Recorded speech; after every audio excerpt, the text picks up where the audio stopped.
Hey, what is up, guys? I'm Video, and today we are going to be saying, can the Boston Celtics, now that they made the trade for Kyrie Irving, beat the Cleveland Cavaliers?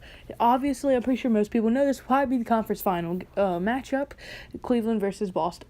But now everybody's saying Boston has a chance. And I'm going to go into three reasons that three things why they might have a chance, why they might not. I'm going to be going giving a point for every reason. So say one person wins this point, and the 3 points I'm going to go by is who has better point guard play, who has more star power, and who has more depth. So, yeah, I'm going to be saying who won all that, and by that, I'm going to tally up the points, so whoever won the most is going to be the one that's winning. And I'm also going to give my prediction for what the series is actually going to end up being. So, without further ado, let me get right into this video. So, my first reason on this list is actually going to be who has better point guard play, and obviously, before the trade, I think we would all know who would win, but now with this trade going on, well, it's flipped because, I'm still going to get into it and make a reason to why I think the Boston Celtics have better point guard play. Because, all right, now Isaiah Thomas, he's a great point guard, but he's just breaking out. He's a two-time All-Star, and he's a one-time All-NBA and one-time All-Rookie. You cannot obviously only be All-Rookie once. God, I'm freaking retarded, I know. But this dude averaged 28.9 points per game, 2.7 rebounds per game, 5.9 assists per game. He's number 3 in the league in points per game, so he's one of the best scorers and elite scorers in the league, and obviously one of the best scoring point guards in the entire league. But although he's such a great scorer, I just do not think he can match up with Kyrie, who's a 4-time All-Star. He's a Rookie of the Year, one-time All-NBA, and an NBA champ in 2016 when they defeated the Warriors when they came back from a 3-1 lead. This dude averages 25.2 points per game, 3.2 rebounds per game, and 5.8 assists per game. So obviously this dude scores still a ton, and for only scoring 3 points less than Isaiah Thomas, the scoring differential isn't that much.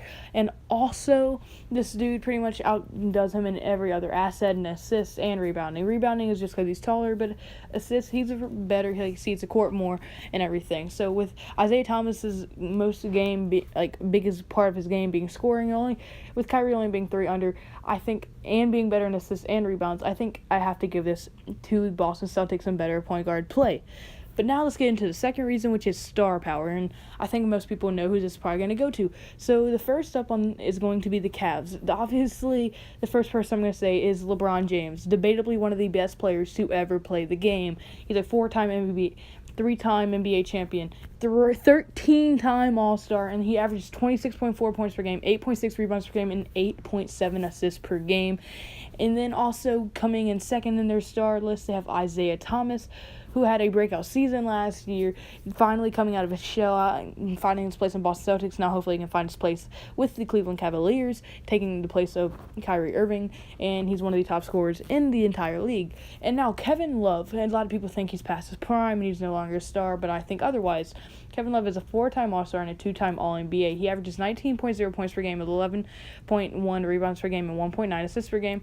Although his stats have been down, the GM actually came out a couple weeks ago and said that they will be running their offense through Kevin Love a ton more, meaning his stats will go up and his points will go up and everything will go up and he will just be a much better player. He went as far to say that this will be Kevin Love's best year with the franchise since he got traded here. So, I think Kevin Love has a chance to become a star once again. And also, now we have Boston Celtics, who have Kyrie Irving when they trade it, and he's obviously a top 3 point guard in the entire league and probably a top 10 point guard to ever live. He'll most likely go down as a Hall of Famer. And then you have Gordon Hayward, another player that just had a breakout year last year. He got in his first All-Star game this year. He averaged 21 points per game, 5.4 rebounds per game, and 3.5 assists per game.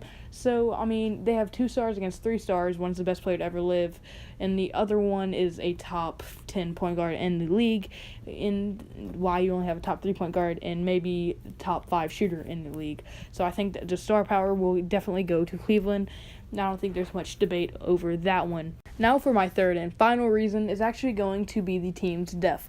So the first team I'm actually going to be getting into is the Cleveland Cavaliers, and I'm pretty much going to say their starting lineup and who they have on the bench. So, the Cleveland Cavaliers starting 5, it consists of Isaiah Thomas at point guard, J.R. Smith at shooting guard, LeBron James at small forward, Tristan Thompson at center, and Kevin Love at power forward, but that obviously doesn't mean they have great depth.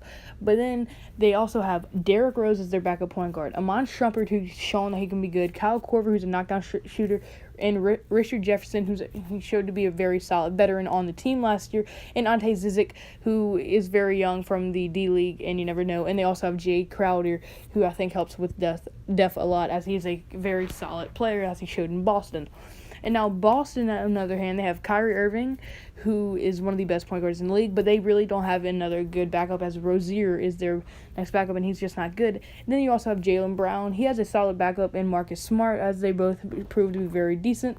And then you have Gordon Hayward, who is backed up by rookie Jason Tatum, who no one really knows if he's going to be that great or not. He had a really good summer league, but summer league obviously doesn't mean anything. Usually does not mean anything. And then they have center Al Horford to start, and they really have no backup or depth in their center position, as they're both people just coming in from the D-League. So, yeah, and I'll have to give the depth to the Cleveland Cavaliers. And before you just think I'm just giving it to them because I'm a Cleveland Cavaliers fan, no, I'm actually a Boston Celtics fan before Cleveland Cavaliers fan. I just don't see Boston be able to winning. And obviously last year, Cleveland beat the Boston Celtics 4-1 in the conference finals. And this year, I actually think it will be 4-2 Cleveland wins. So, in my opinion, no, I do not think Boston can beat them even with this going on, and obviously that's barring no injuries to one of the stars or any really good key role players on the team. So, unless that happens. But as it stands right now, with no trades, and right now, I do not see the Boston Celtics being able to defeat the Cleveland Cavaliers, and I think they will lose in a 4-2 series, and Cleveland will go back to the finals and lose to the Warriors. And if, guys, that's unfortunately going to be the end of this video. So at any point, if you ever like this video, hit the subscribe button. It would mean the world to me. And also hit the like button if you really like this video. And also, if you didn't like the video, don't hit the dislike button. You don't need to do that. That'd be kind of mean. You don't have to hit the dislike button. You hurt my feelings. But obviously, I'm just joking. But like I said, unfortunately, that is the end of this video. But kids, don't think I forgot about you. Kids, never forget, never eat your vegetables. Always eat your drugs. Stay safe. Wear your seatbelt. Goodbye.